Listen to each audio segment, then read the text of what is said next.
Welcome, everybody, to week 12 of the 444 DFS MVP podcast. I'm your host, John Breslin. You may know me as Squirrel Patrol, joined by Neil Orfield, Pat Crane, and back from the bye, Davis Maddock. Gentlemen, anything big happen week 11? No, nothing. I think for this trio, nothing happened at all. Nobody had any real life news events or anything. Yeah. No, I had my first son, and I didn't quadruple stack Jacoby Brissett, so I also didn't win the stupid $1 million. All right. Well, you would have ended up having Congrats on the first Jacoby. part. Wait, Davis, do we have a name? Patrick Xavier. That's not actually the name. It's not actually his name. It's not, I'm If saving. you're not saving. Okay. I'm saving the real reveal for when he gets a little bit older. But he's you can refer to him as Patrick Xavier. I will. You got to name him after the Millie Maker player, right? Like if you win a Millie in the next few weeks, it's got to be. You got to find some name on that roster. Luther Burden Maddock. I'm surprised you didn't go with Patrick Travis, to be honest. Patrick Xavier. Xavier is much more my brand. It's and I'm not. It wasn't a September birthday, you know. He was.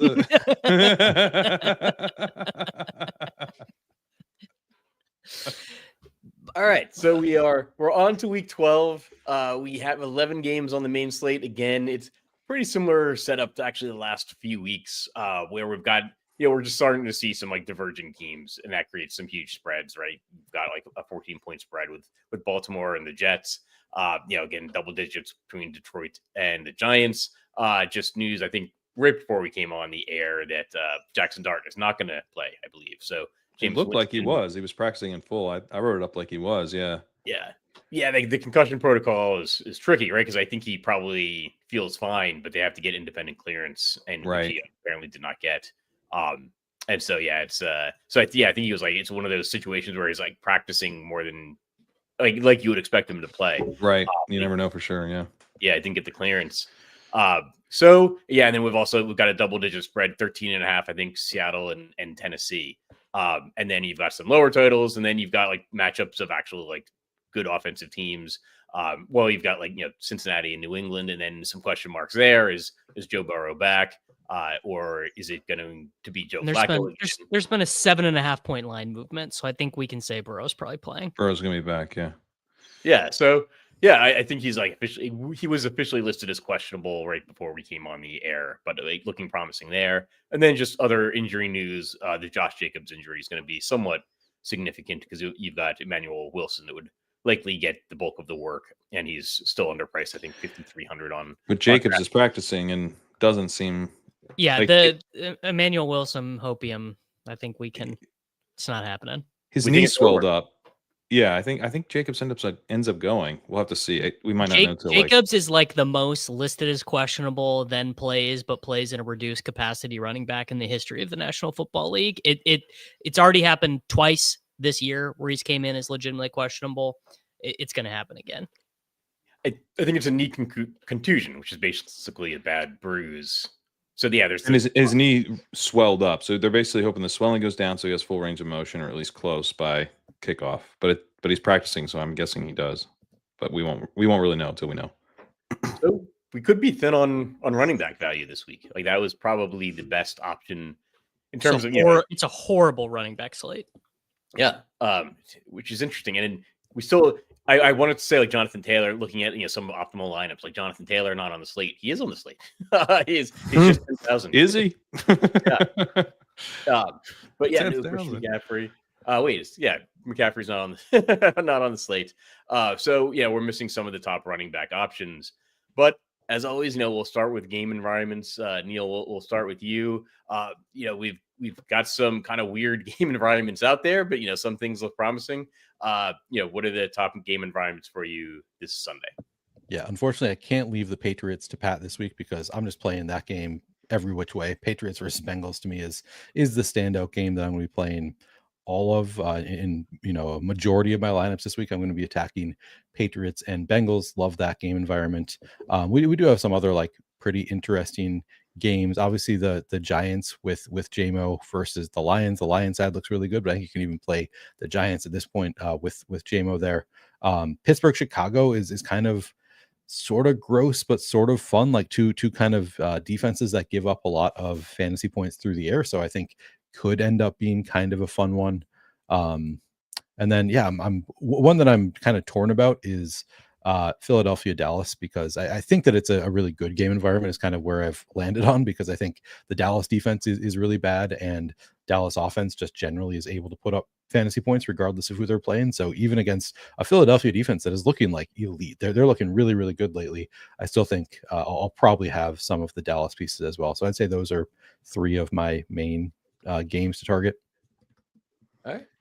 Pat, we'll turn to you. What game environments? I'll say like Dallas defense might be improving, but certainly the numbers so far, for the season long don't look good. Pat, yeah, what are your thoughts on the games? Yeah, the Dallas one's interesting because I wrote that up as like kind of thin, but there being some upside. To me, I view the upside as on Dallas's shoulders, where the Eagles, I think, like they have Lane Johnson out. The Dallas pass rush is actually looking okay. It's more like, hey, if you attack deep here, you could hit some big plays. Maybe we get kind of like the Vikings, where the passing game came to life a little bit.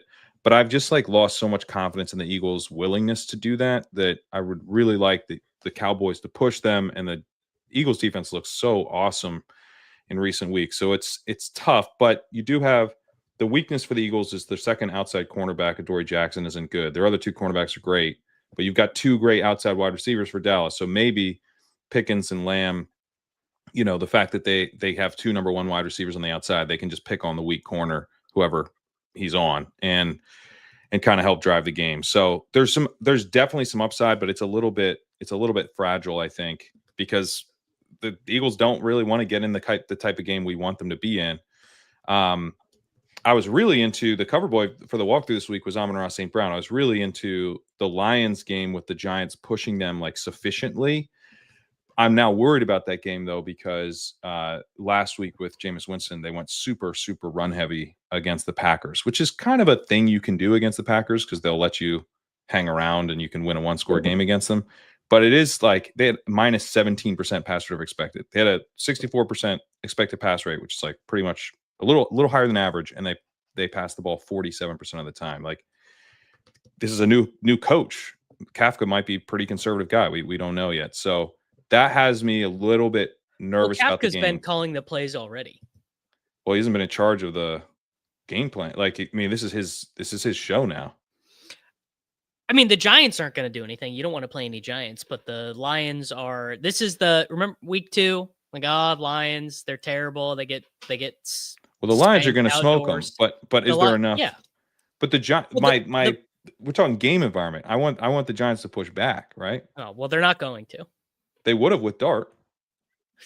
What you're actually hoping for, if you're a Lion stacker here, which I plan on being, is that Jameis does not throw any pick sixes. A Jameis pick six here is like so bad for St. Brown, for Gibbs, for JMO, because the target hand tree on the shoulder. he threw I believe PFF graded him with 5 turnover worthy plays last week, of which only 1 ended up actually being a turnover. I want to play a Lion in like every team, but Jameis can single-handedly ruin that. Lion is a good idea. I think with Dart we could have stacked up Lions and really attacked this game environment. Maybe we still can because they're aggressive enough, but yeah, the other big one is the Patriots and the Bengals. I mean, that game with Burrow, and I think we get Burrow, that game's going to be super fun. Super fun. Milton Williams is out for the Patriots. That's a big deal for their pass rush. He's been a star for them, not so much in the run game, but as a pass rusher, he's been elite. And they don't have like an amazing pass rush otherwise. It's not like they can't get any pressure, but he's big.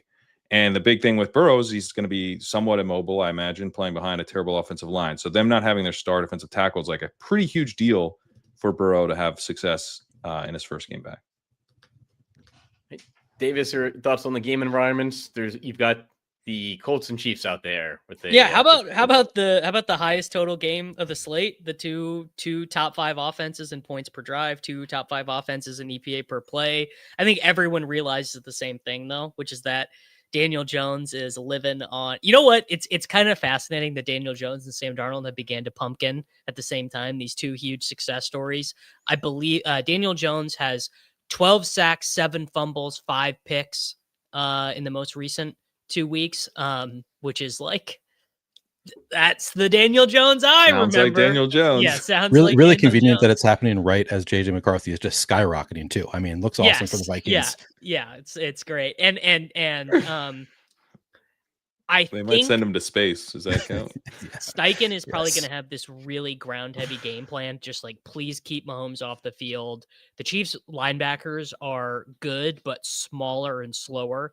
Like, they're not a great matchup for Jonathan Taylor. Like, if Steichen gets his way, Jonathan Taylor might run 30 times here. I'm also like, I'm worried about the Chiefs' ability to do like I just see a lot of Mahomes like kind of like doing this, kind of going outside the pocket, doing a little flips, doing little like 7-6 yard passes. Like Worthy's going to get gobbled up by these outside corners. Travarius Ward is back, so you got Gardner and Ward on the outside. Like he's doing nothing. You get Rice out of the slot. Maybe he's getting open, against Kenny Moore and stuff. But like this secondary is really, really tough now. And I don't know. The way the Chiefs have been playing recently, it's hard. It's just like, are we going to get fireworks here? Don't you? Okay. I hear you. But isn't it kind of just like, okay, they just played 2 really good defenses, including probably the league's best defense in the Broncos, and we can all just like relax a little bit. The Chiefs Bills are not a really good defense. I think the Bills are a pretty good defense. I think they're a horrible run defense. Davis, I know you're catching up on sleep these days, but they just lost to Davis Mills last night. I did. I was holding my baby watching that. The Bills are a top 10 defensive unit, but more importantly, the thing they suck at is run defense and explosive runs. The Chiefs are over the most recent 3 seasons, the Chiefs are 32nd, 32nd, and 32nd in explosive run rate. They are, and the Chiefs' game plan was horrible. The Bills sat in dime the whole time, and Mahomes had his highest ADOT of any game in the most recent 2 seasons in that game. I don't know what they were doing, but I am not anticipating that level of futility from them this week. All right, I'm going to take a game in rhyme. Did anybody mention Arizona and Jacksonville? No, I was hoping we would get to there though. Okay, that's a yeah. good one. I think it's a game environment that's just well priced for DFS, but that's the game we're playing. So it's maybe not it's obviously not the highest total. But it's up there. It's not like a terrible total either. I think 47.5 points compared to some of the the 50.5, 51.5 with the Chiefs and the the Chiefs game and the Patriots and Bengals. But so it's up there in the higher group of totals. But yeah, Jacoby Brissett is still way too cheap. And then you've got his receivers still too cheap without Marvin Harrison. You have decent runbacks on the Jacksonville side. Any interest?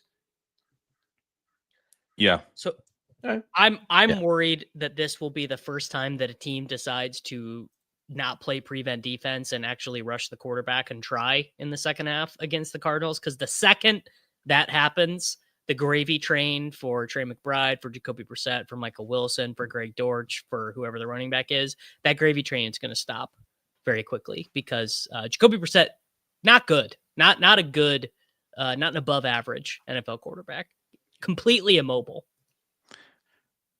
So the Jaguars are the biggest pass funnel in the league. Teams are attacking them through the air. Their numbers don't look so bad, but they get turnovers, especially early in the season. They were getting a bunch of turnovers, but their success rate against the pass is quite poor, and you're seeing teams consistently attack them with like high pass rates of 70+%. And then you have the Cardinals, who are kind of playing like the Chiefs recently. They've had in Jacoby Brissett's 3 starts since the bye, 7%, 8%, and 7% pass rate over expected, and on 1st and 10, 14, 13, and 11. They've been like legitimately aggressive, and then they're going against, again, the biggest pass funnel in the league. We've have 6 times teams have hit a 71% pass rate against the Jaguars. So to me, this game environment is very much Cardinals trail, Cardinals chuck. That's like a lot of the appeal. I think on the Jacksonville side, they're probably going to go run heavy, but they've been like efficient on the ground. ETN has been explosive. Tootin looked really good last week. We'll see how healthy he is. But I think that I'm kind of most interested in this from the Cardinals side, betting on them to be aggressive, which they seem to have an identity around that now, and attacking a matchup that's both pretty easy and everyone attacks through the air. The Jaguars are actually pretty decent against the run. They're not good against the pass. So I like that side more than the game environment. But I mean, if Bashal Tootin practices in full today, you can't stop me from playing him at 4,600. I'm going to do it. He's even money to score a touchdown by Bashal Tootin. So just I think that's a good call out for that game environment. Obviously, like you just look at the totals, looks really good. The only issue for me is like the only things that I know that I want to play are like, yeah, gonna play Trey McBride, but he's getting like 23% ownership. Michael Wilson looks pretty good. He's getting like 23% ownership. So like the things that we know we can play are already get like very chalky. And then it's like, okay, we might be able to play Bashal Tootin, but we don't know for sure yet how that running back room, same thing with the Cardinals running back room. So I don't know who's going to be healthy from the running back. So I guess it like doesn't jump out to me from a like right now, but I'm with you that like by Sunday, things are going to start popping from that game that I really like. So yeah, it probably will be one that I get to at some point. One more I just want to throw out is like, so we talk about the Lions where they're probably going to have to carry it and maybe they just score a bunch of points. I think I'm just sad that we don't get Dart, but I ultimately do still like the Lions there. The discount version, or the kind of the slightly less exciting version, is the Seahawks, who have a 26.75 point team total. We know that the Titans aren't going to push back against the Seahawks defense, but the Seahawks are going to do what they do every week. They're going to run the ball a ton, and they're going to have an efficient passing game off of that. This is a defense that's not going to be able to stop them at all. The Titans, the way you attack them is play action. So the Seahawks, which have an explosive play action attack, I think are set up to just like get back on track and playing their exact type of game that they want to play. So I like this side here. I like the Seahawks to be really efficient and kind of at their best this week. I'm not worried about the Titans as bringbacks.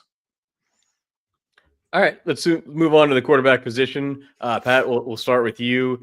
You know, you seem high on the Arizona-Jacksonville game environment, but I have a feeling there might be another quarterback who's at the top of your list this week.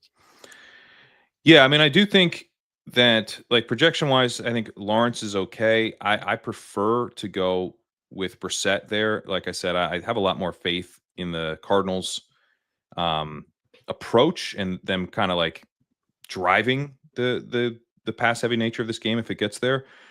But yeah, Drake May is my favorite play this week. Just like an awesome play objectively, and then he's going against this horrible Bengals defense. You can pass on him, you can throw on him.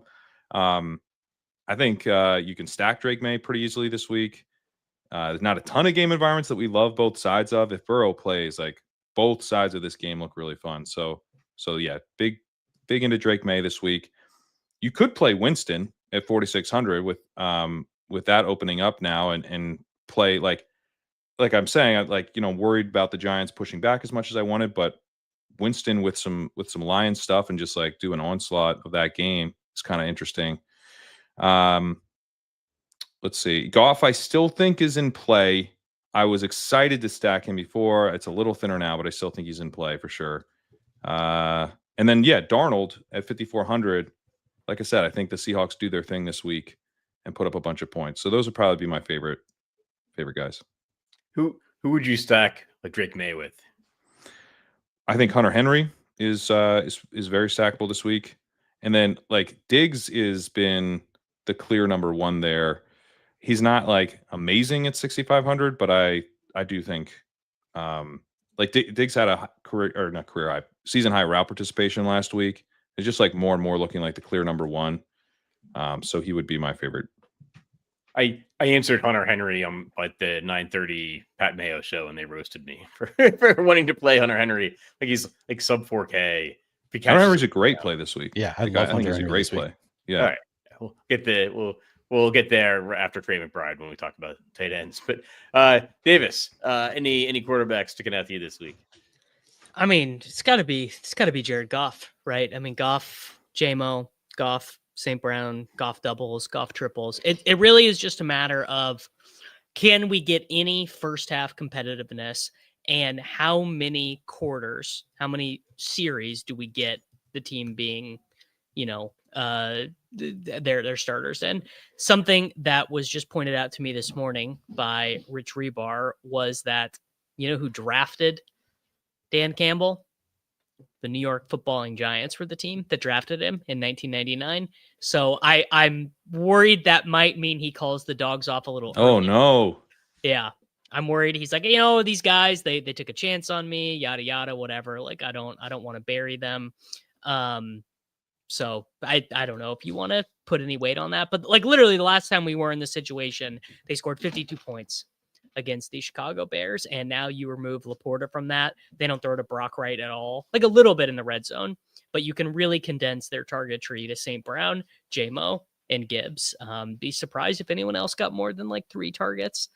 And there's probably not enough play volume for 4 guys to get there, but there's probably enough play volume for like Gibbs and J-Mo, Gibbs and St. Brown and J-Mo, whatever, to be in optimal lineups.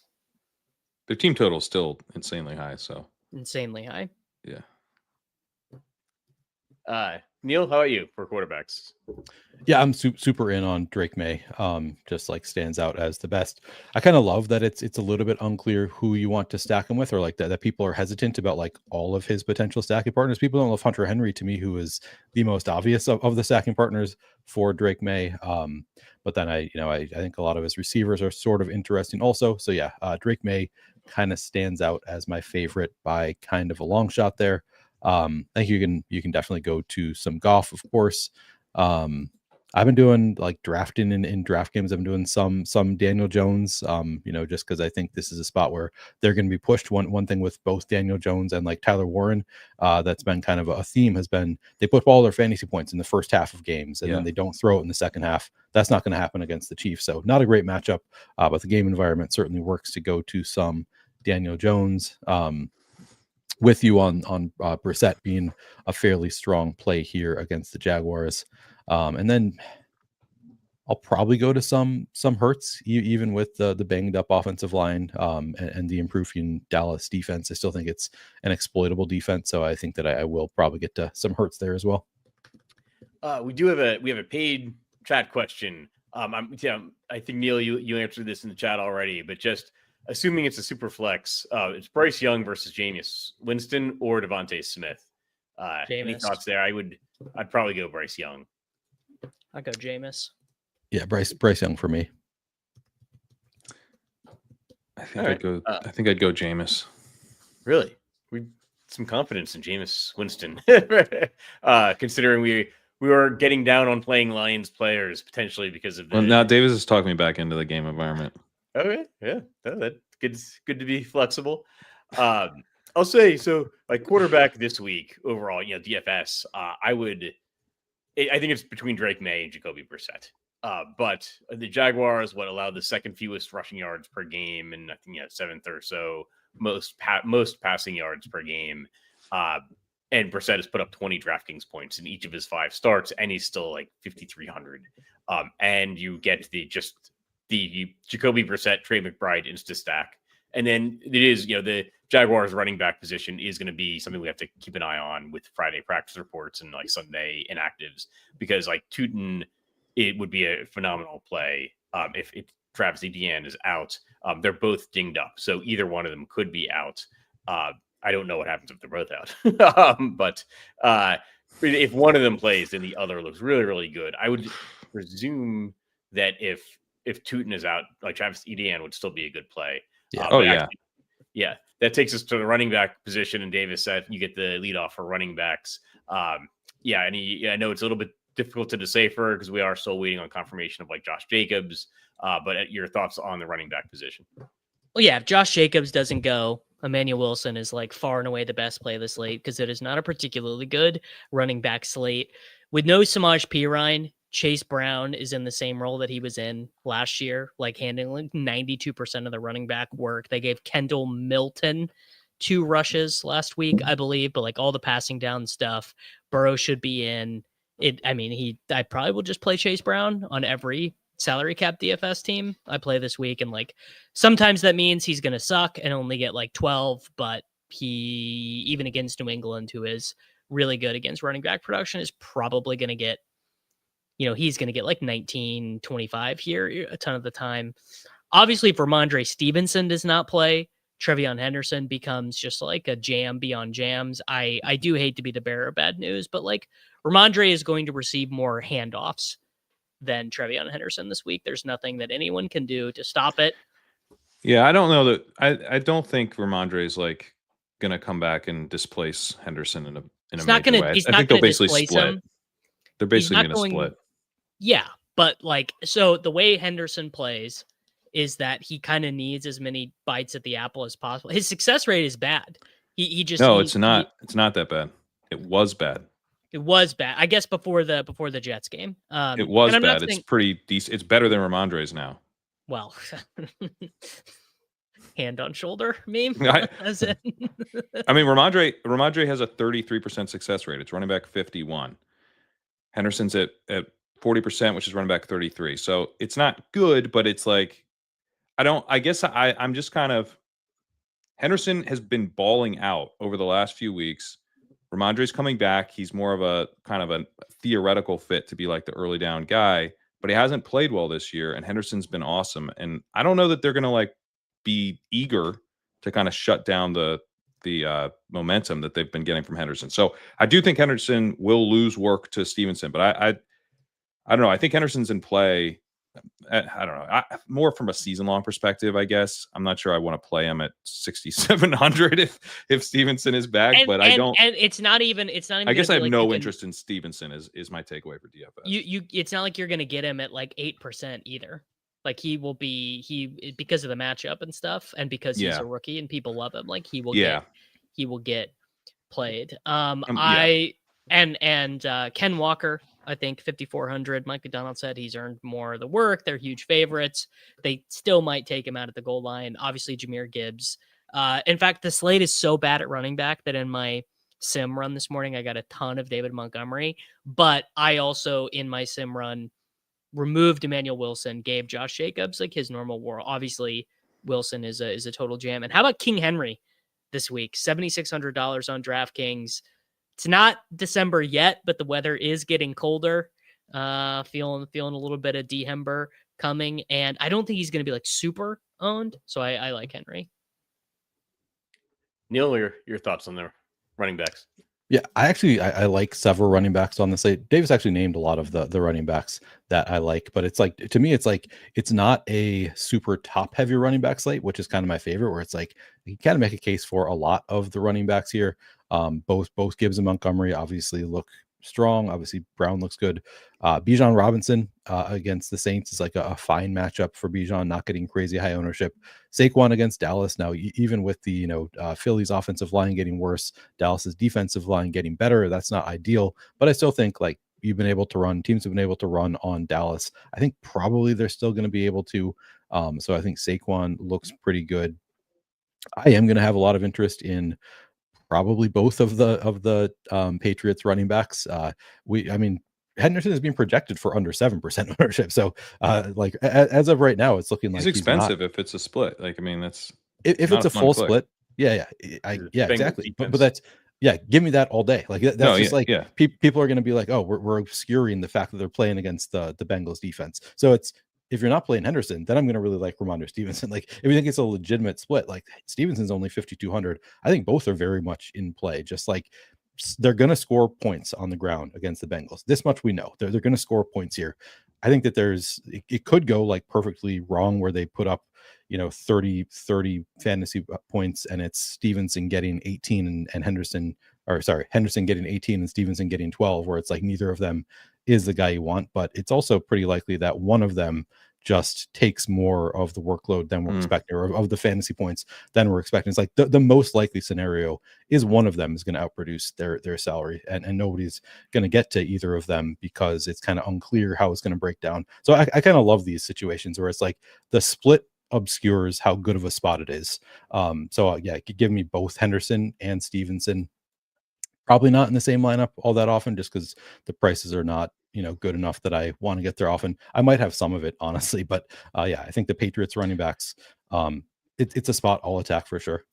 How do those guys compare to Gibbs and Montgomery? Obviously, Gibbs is way more expensive than Henderson, but Montgomery is pretty similarly priced to Stevenson. Yeah, and also not getting a ton of ownership. Yeah. So I think I prefer Montgomery over Stevenson, just because again I think he's like more I do likely too. to get more work though, and they're also going to score more points there. I think Stevenson is like a big unknown, like what kind of workload Stevenson. The names are too close. Henderson and Stevenson. Stevenson, I think that the word like even if he is going to take back more of the workload than we're anticipating, I think there's a good chance it doesn't happen in this game. So like I like Montgomery better than Ramondre Stevenson. The quote, they asked Vrabel if there's a plan to have a better balance between Henderson and Ramondre Stevenson once Stevenson is healthy. He said, I think we'll probably have to have that conversation when it's certain we're going to have Ramondre. He's going to work through practice today, and we'll see where things go. Trayvon's helped us. Ramondre's helped us. Terrell Jennings has helped us. We'll try to have them help us, but it's been good to see Trayvon continue to work hard and take care of the football and everything else. So I don't know. That seems like, hey, how's Ramondre doing? I don't know. Trayvon Henderson's been pretty good. Right. Which like sounds really good for Trevion Henderson. Yeah, like, sounds pretty good. yeah. So he might just like, he's probably the smash play of the Patriots running backs. Oh, If Ramondre sits, can we talk about that? Like, what are we doing? Are we just jamming? I think everybody's jamming him at that point. Yeah. Yeah. Okay. I'll note if Stevenson does play, that if you play on both FanDuel and DraftKings, Ramondre Stevenson is very cheap on FanDuel, which is where he would score better. So if you really think there's a split, then you play on both sites about equal amounts. You just make Ramondre your FanDuel running back and Trevion Henderson your DraftKings running back. And you capture the Patriots running game. And it is possible that that Ramondre has a better FanDuel game and that Trevion Henderson has a better DraftKings game because of the difference between the full PPR and half PPR scoring. Yeah, like that shout. And then I also love the Kenneth Walker shout out. I'll just say that as well. Agree with Davis on that one. Yeah, I like that one too. Thoughts on the running games? Yeah, I think let me see if there's anybody else. Yeah, I mean, I like the Kenneth Walker one a lot. Kamara's going to get fed here. I will note that they're not using Devin Neal really as a runner, so he's going to get plenty of work.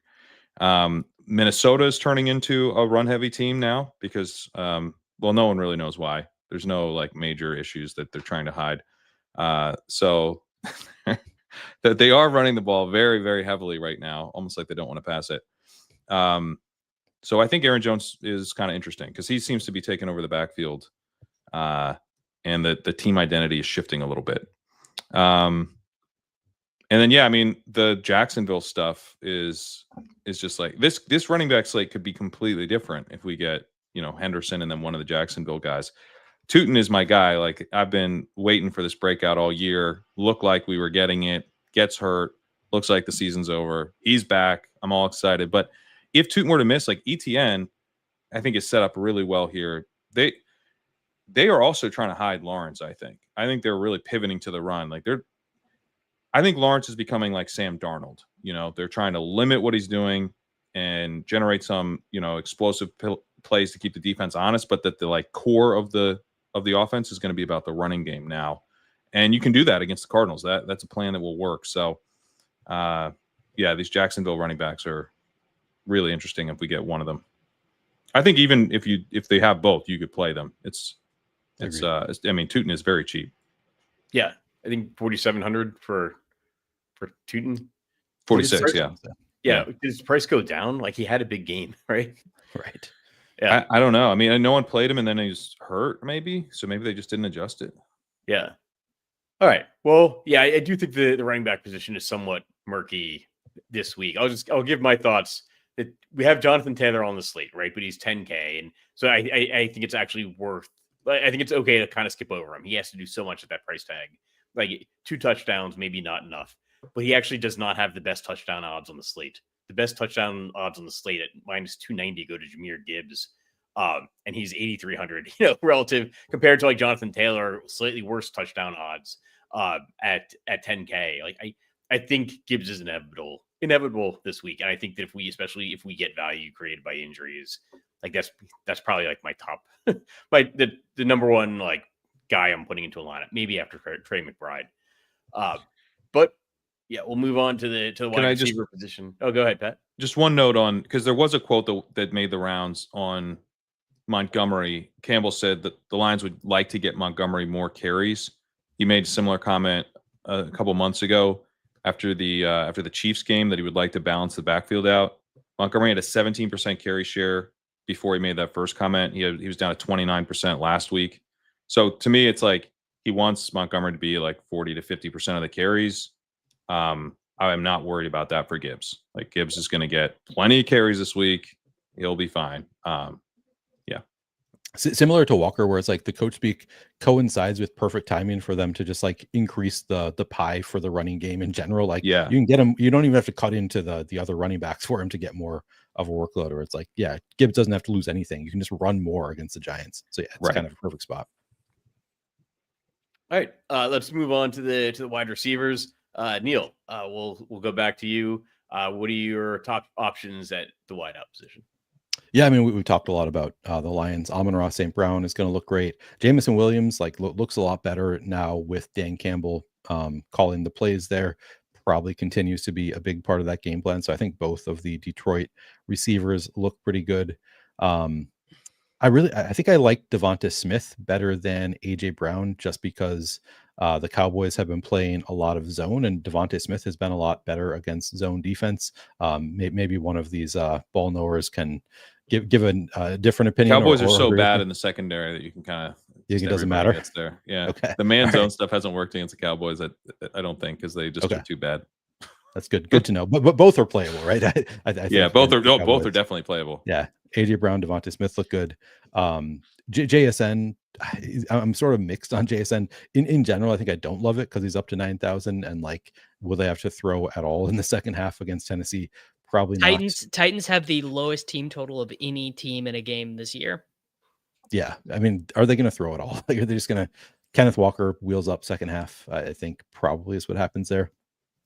I really don't want to like Michael Wilson at 4,800, but his usage was really good last week. So it was really good, man. Kind of tough to argue that he's not like a pretty strong play.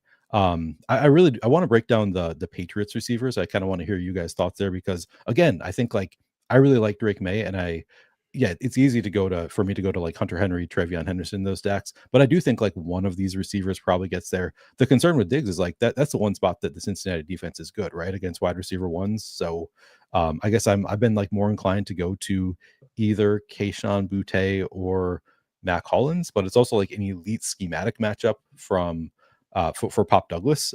He's not running enough routes that it's like easy for him to get there, but so it's probably like, I think it's Boutte would be my favorite of the value receivers, but also Mac Hollins is $800 cheaper. So I kind of want somebody else to break down the Patriots wide receivers, because I'm a little bit like confounded. I don't know exactly what I want to do there, but I know that I want to play. I'll probably play all of them, probably above the field is what it's going to come down to, but I don't have any strong lean on like who is the clear best. I would take the discount on any kind of like number ones don't get there against the Bengals type of stuff with Diggs, because he's kind of a slot receiver right now. He's playing. He played over the course of the season 46% of his snaps in the slot.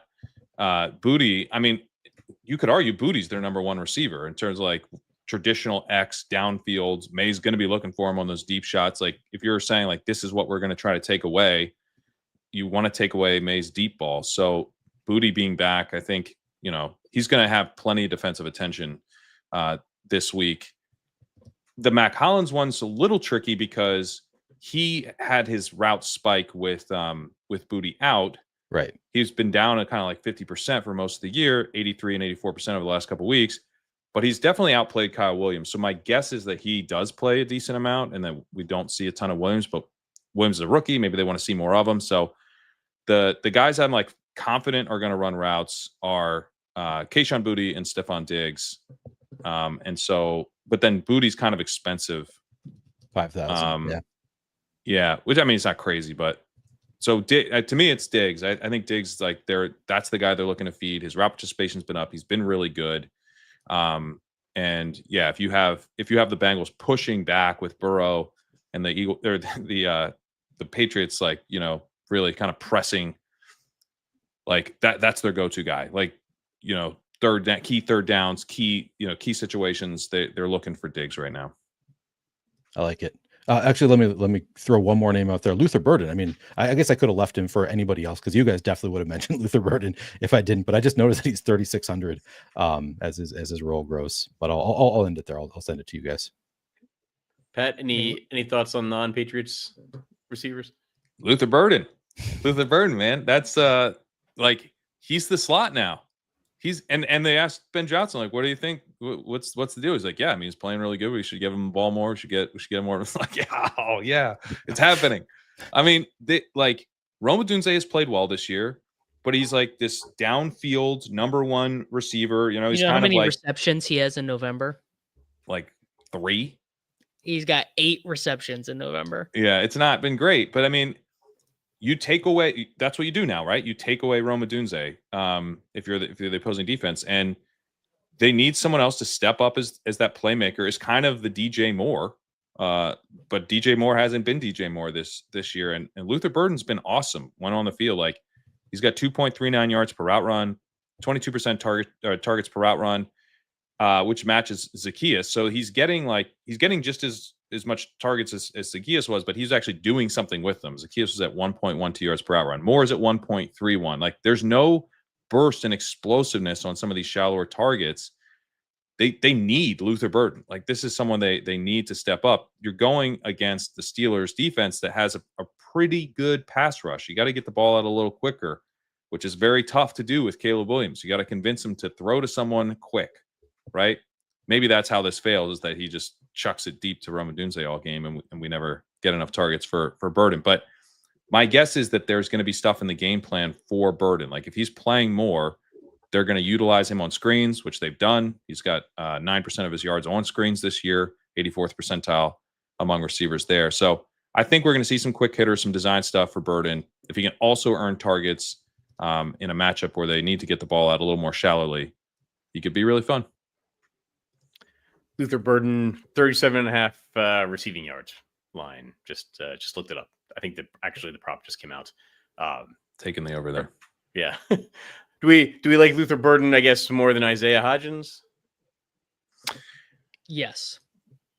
I do. I think you've just seen the Giants rotate who that number 3 is. And Hyatt ran a bunch of routes last weekend as a deep threat. So I think he's probably out there even if Slayton's out. So it's one Robinson, Hyatt, and then probably Hodgins. But I don't know. We've seen them have different guys in that role. Just feels a little thin to me. Okay. Davis, will move to you. Any thoughts on wide receivers? I mean, Luther Burden, I think, is like, this is actually a chance to kind of play it before you see it, because a lot of the times with these young guys, the first playing time spike will then meet the first like production spike, but that didn't happen in that game, mostly because the Bears just had like a pretty conservative game plan, didn't throw it a ton. They played a ton of 12 in that game. Both Kmet and Loveland played over 60% of the snaps. Durham Smythe got in there for some 13 personnel. And Jacob actually made this point on thinking about DFS yesterday, which is actually that it's kind of more bullish Burden's usage, because it wasn't necessarily just playing out of the slot. It was more that Rome and Moore also only played, I think Moore was 70% and Rome was like 78%. So Burden was kind of just subbing in for those guys. What happened was OZ was just like excommunicated from the offense. 19% participation. Yeah, I'm just like super, super bullish on Burden this week. Obviously, St. Brown. He's going to get steamed to hell. I was hoping one of you guys would push back. You know what, Pat? That's not really the way DFS works anymore. These guys, have the influence we used to. No. It's just that if a guy does not project that well, there's like really a ceiling to how far they can get steamed. Yeah. He'll get steamed relative to what his projection is, which I haven't even looked. I'm sure it's like 6.5 points or something. But he won't be like, maybe he'll be the 11th most owned wide receiver of the slate, not the 5th most owned wide receiver of the slate. And how about Rashee Rice, man? Like dude, he was so bad last week. Okay, well, he gets one toe out of bounds on what would have given him 7 for 60. He got tackled at the inch yard line on what would have given him his 5th touchdown since returning from suspension. You know, it's just like I've gotten a lot of pushback on Twitter about people being like, this guy's, the stats are fake. He's not good. And I'm like, he definitely is not as good as the other players that he's with in fantasy points. Like, I believe he's got more points per game than St. Brown this year. Do I think Amon-Ra St. Brown is a better receiver than him? Absolutely. We dealt with this with Brown, though. He was fake. Remember when he was fake, too? Yes, I remember when he was fake. Slots are fake. The correct comp for him is Michael Thomas, where the Saints were never really that good, partly because you had to use Michael Thomas in like a really certain way, and they built the whole offense around that. But yeah, he just is like every week he's going to project for like 18 points, and anytime he scores a touchdown, he probably is going to beat 18 points. I mean, if you want to get really mean, one comp is Adam Thielen, where it's like legend offense, Adam Thielen. Yeah, the offense isn't doing anything else well. So, like, if you look at Rashee Rice's profile, he has a 16% first read target rate. Worthy's at 14%. There's not a huge gap there. Both guys have a role in the offense when they're calling the plays. But Rice's targets per out run is at 29%. Worthy's is at 19%. Like, this dude is earning targets. He does also get screens, which don't get counted in the first read stuff. But he's getting targets like way above and beyond what the play sheet would indicate, which means he's getting open. He's got a good connection with Mahomes. Like, he gets open shallowly and he has to add after the catch. But this is a matchup where he's the one guy that I do have some excitement for here, because I really don't think Xavier Worthy's going to get open against these outside corners. I really don't think Tyquan Thornton's going to get open or Hollywood Brown's getting open. Like, they're going to have to attack the middle of the field here. It's a decent spot for Kelsey too, I think. But yeah, I think Rice earns targets. He gets open. Like, I'm sorry it's too shallow for you, but he still does it. Just some thoughts on the higher owned guys. But if we get Joe Burrow back, how do we feel about T. Higgins? I guess going up against Christian Gonzalez. Feel great. Yeah, seems Feel good. great. Nodding of heads. I'll take it. I mean, it's a tough matchup. Their other outside corners played well as well. Like, their secondary is good, but if they don't have a pass rush this week, which is like a very strong possibility with Williams out, and you have Burrow and you have Chase out, like, it's fine. I 3 targets fall short that might have been caught in another game, but he gets another 6 because there's no Chase and they're chucking constantly. Like, great. I'm in. We have some tight end questions actually from the chat. Sound like season-long questions, but at tight end, Kyle Pitts, Juwan Johnson, or Hunter Henry. Projections would tell me Kyle Pitts, but it doesn't make me feel comfortable. Again, Kyle Pitts, Juwan Johnson, or Hunter Henry. I'd go Pitts, but Henry is close there. I think Henry's close. My numbers are saying Pitts. My heart is saying Hunter Henry, but I'd probably go with Pitts. Then I have them back to back in the rankings, tight end 6 and 7. So. Yeah. So it's close. And then we have a trade question. Tyler Warren and Ted McMillan for Trey McBride. His other wide receivers are Pickens, Pittman, and Addison. I'd say you make the trade. Like, you almost can't put a price on McBride. And if you have other wide receivers, McMillan's going to have to deal with Bryce Young most likely. Thoughts on that trade? Again, Tyler Warren and McMillan for McBride.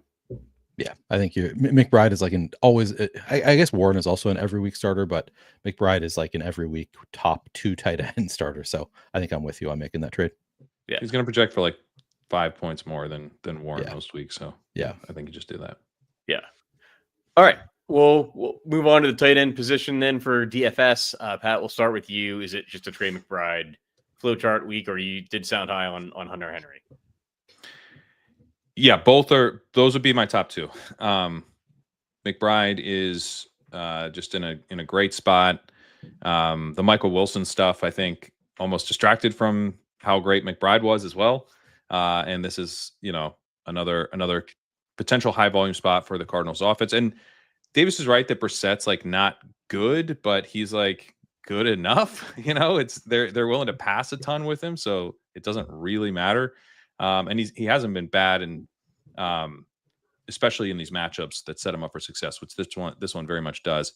Henry, I think, is a really like 3,900 for a guy that may really trust in this amazing game environment with some touchdown equity. Like, that's just way too cheap Kelsey would be the other guy that jumps out to me. Like I was saying, I think we're probably looking at Mahomes is like Mahomes is going to have to improvise here. I think he's going to have to go through his reads, buy a little time. The Colts don't have a great pass rush, so he should have some time to throw. But I think, Kelsey's a guy. He's just, especially recently, like Kelsey's looked a little bit better. They have that connection, obviously. So he's pretty interesting here to me. And I will mention Kyle Pitts. Who you want a good Travis Kelce stat? Oh God, yeah. Averaging the most yards after catch per reception of his career, 3.4 yards after catch per reception last year, worst of his career, 6.8 yards per catch after catch per reception this year, best of his career. I think this is a dead cat bounce where he was no longer the number one. They didn't have anyone else that could score. The defense focused on Kelsey, and now no one's covering Kelsey anymore because he's so clearly washed and he's back up. I don't think it's a dead cat bounce. I think it's like actually just explainable by the fact that he's had 2 receptions each of the most recent 2 games where no one was on the screen when he caught the ball, and just because they're not covering him anymore. Because they're not covering him. That's what I'm saying. Yeah, I will mention Kyle Pitts, who I think. I mean, we didn't mention Darnell Mooney. I don't think before. I think he's at least in play at 4,800. Targets could consolidate, but Pitts is a little bit less gross of a way to play it because he's cheaper, fills the tight end spot. When you look at the first read stuff for Atlanta, it has been Drake London dominating over the last 2 years, and like it's vacated targets is kind of a dangerous game, but when you have like a guy on the play sheet who's no longer available, who's getting about a quarter of the plays with him as the first look, it's kind of how we got Michael Wilson last week, who had a 35% first read target rate. Like they called a bunch of plays where he's looking for Wilson. Like we could see that with Mooney or Pitts this week. So those guys are definitely worth considering. At least it's not the most fun thing with Cousins, who's looked like crap this year. But Davis, any tight end thoughts beyond Kelsey? I mean, it's like Brock Bowers is $6,000. I know it's like literally like the worst game environment, the worst. It's the worst. It's the worst. But if I'm thinking, how do I mitigate a really difficult pass rush, and I have the literal worst offensive line because my head coach's Nepo baby's sons are the offensive line coaches, what do I do? I mean, one of the things I might do is just all like quick passing. Just be like, all right, the Bowers, you're going to get your Bowers. We're turning you into Rashee Rice in this game. So Bowers' first read target share last week was his highest first read target share in a game this year. So like Chip Kelly, I don't think is doing a good job, but he also is not like so stupid that he's completely incapable of learning. And the Browns are not going to pull away from the Raiders, right? This isn't going to be a spot where like, it's just, you're having to heave it deep to Dante Thornton. Like I think Bowers could have like 15 catches in this game. I think, because I don't think they're going to have a ton of success running. It's really unlikely they have success running with their offensive line. It's just hard for me to not like Bowers. Doesn't this feel like it's going to be a 10-7 game? It's going to be the worst. It's going to be the worst game of all time, and this is probably like a I play. Like 7 is actually kind of crazy. Like there's no way they score a touchdown. So we're looking at like 10-6, 9-6. Yeah, it's awful. It wouldn't have been crazy at the beginning of the season if you said, Brock Bowers is going to outscore Trey McBride week 12 or whatever. It's the path we've taken to get here. Trey McBride, since we made fun of him for not even scoring touchdowns in high school, has a touchdown in every single game of each of the last 5 games, 6 total touchdowns. So we'll see if he keeps that streak going. Turns out there was a pretty easy solve. Yeah. Neil, any final thoughts from you on tight end? I think I'm generally just in line with the consensus, which is consensus of this show, which is that Hunter Henry really stands out from a value standpoint. It looks like a smash play. Trey McBride is the obvious play that everybody's going to get to, but like I think he's also objectively a good play. I might have 40% each of Trey McBride and Hunter Henry. Bowers, I don't hate that call out. Like I'm with Davis that he could just be targeted a ton. It's just like the low total is enough that I'm not going to go wild with Bowers. I'd love him. Like if he was like 3% owned, I'd love it, but he's getting enough ownership that I'm not like going nuts with that. Is a nice matchup with Kelsey, but yeah, to me, it's really just like McBride, Henry, and then I'll have a smattering of all the other tight ends, and I'm not like super enthusiastic about any of them. Njoku was DNP to start the week. We'll see if he But goes. I think we just got something on Njoku that was is he going to play? for him. Okay. Yeah. Okay. Then never mind. Question about Brock Wright. Anybody on Brock Wright filling in for Sam Laporta? No. I don't think he's involved enough in the passing game. He's not involved. I think if I'm playing Goff, I'd play Brock Wright, but otherwise probably skip him. And I think I'd still play Trey McBride. Just play. Yeah. The Cincy tight ends, like if I'm going to go to guys that are not going to run all the routes, I think maybe I'd go to the Cincinnati tight ends first. I think Mike Gesicki questionable, which would open up Noah Fant, but I think Gesicki's in play then also if he's able to suit up. So yeah, you probably want to pay attention to the Cincinnati tight end situation, especially with Joe Burrow coming back. If Gesicki doesn't play, Fant is pretty interesting with no Chase. Yeah. All right. Yeah. Any final thoughts on the week? No, let's get it. All right, that'll do it. Hey, happy Thanksgiving to everybody. Well, certainly, Thanksgiving will pass since we see you again. We may be off next week, depending on travel schedule, but we'll, pay attention to your social media feeds. We'll announce on Twitter if the show is happening. But good luck to everybody on Sunday, and we will catch you all next week. Thanks for tuning in.